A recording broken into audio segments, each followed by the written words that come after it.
And welcome back to Bitcoin Advisors channel. Wanted to give you a quick Saturday morning Bitcoin crypto update. We're going to take a look at the dollar and the NASDAQ and just a few things here this morning. Get into it real quick as the dollar did slide quite a bit last week, and the weekly closure coming almost down to the green 55. We did call this one out way up here, and not trying to pat myself on the back or anything like that, but the dollar dictates the market. And I would say this, the 3-month closure is going to come up here shortly. And just by ticking below 103.67, very likely the dollar makes a slide all the way down to 101, 102 area in the coming weeks or month. Again, monthly signals can take months, but and that is the thing that has me a bit pegged here. And, you know, I have to say, I was expecting a bit more downside for Bitcoin going into the end of October, beginning of November. We got a pretty good move here, you know, to the tune of what was it, a 28% drawdown. I think we were looking for a little bit more, like 60%. On the high side, or 50% on the high side, which would have gave us a target way down at about, let's see here,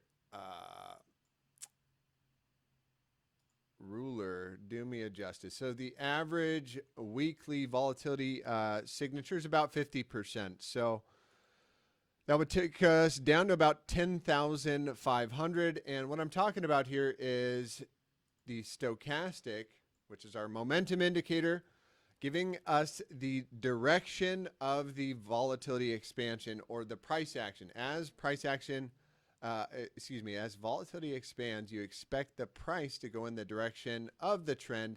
And that was our thesis as volatility became extremely low down here. We said as volatility begins to expand, likely the move comes to the downside. And the first expansion is likely a fake out. So that expansion was here. And we got a bit of an upside move, right? And it looked like we were going up, and then it got pretty much a sideways kind of upwards move, and volatility began to decline. It got low again, and we said, hey, the expansion likely coming to the downside. So it's been a bit of a flip-floppy kind of weekly price action. And the next question is, where does the lower high come in? And here's what I would say on the shorter term time frames.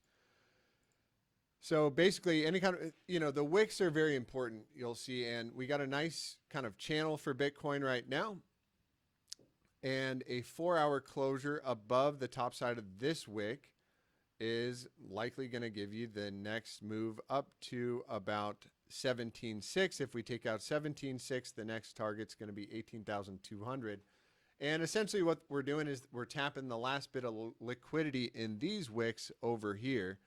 And that is if, you know, I would say if the dollar continues to the downside next week and cannot play a bit of a bounce above the 200 exponential, and I'll go over that in a minute. To the downside, if the 4-hour breaks, it looks like we're going to head to the bottom side of the range. First stop at 16.3 and the second stop at 16,000 bucks, and then we'll judge it from there and see if we can put in a bounce. I do imagine Bitcoin, you know, probably plays out a bit of sideways. The other thing I wanted to bring up here is the daily volatility expansion is been in effect. So as volatility expanded, got above 20%. I think the average move is somewhere between 10 and 20%, which I don't know how helpful that can be, but you can see the expansion so far has thus gotten us 8%. A 12% bounce would get us up to that green 55, which I wouldn't say that's out of the cards. Something else I wanted to point out is you'll notice after these major breakdowns, we don't come back and test the prior wick. So once we took out this wick on the daily time frame, right, we came back close, but we never actually tested the wick. Now we took out this wick. It took us a lot of work to get below this wick, and now we've come back, but we haven't quite tested it. Notice we came up just close enough to almost test it. So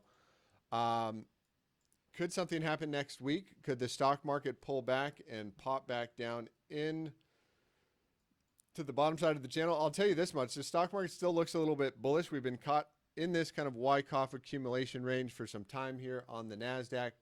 I still lean with a bearish bias here. I think this last little Fed announcement was just a fluff to the market. Essentially, you know, Powell said, oh, don't worry, inflation's transitory, just like he did a year ago. And it gives the institutions and the banks some time to offload their stocks one more time on the retailers, kind of to, you know, maybe offset some losses that they know are coming next year. Just, you know, thoughts there. But, you know, we could really easily put out some targets on the NASDAQ here. And, you know, if we get a daily closure back above here, yes, I'd look for a run at 12,500. Any kind of a daily closure back below this pivot at 11,500, definitely probably heading back to the bottom side of the range. And here's what would really dictate that. Again, we were expecting a bounce up to this green box at some point. I do think this is going to be at least good for a bounce region off of here. So it's how high does the dollar bounce? The 200 exponential is just being lost here. That's okay as long as we don't lose it for too long. You know, you can see you can lose it and then get bullish again. We did the same thing back here, back here, back here. So testing the 200 is okay. We just don't want to lose it and hold below it. Otherwise, the dollar is probably going to come down quite a bit. What else did I want to say here on? And yeah, test of the green 55 is completely normal. And really, the dollar can still remain bullish and come all the way down to about $100. But, you know, it's where does the higher low come in for the dollar? If the dollar does want to come down a bit more to $100, then that would line up for, you know, stocks and Bitcoin, probably putting in a bit of a bounce.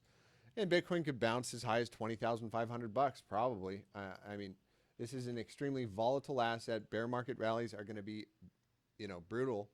And so that's why you have to have risk management in place. And personally, I like to play with the trend, right? We're going to expect more of the same. And as long as we're following the weekly downtrend, you know, let the trend be your friend till the end of the trend.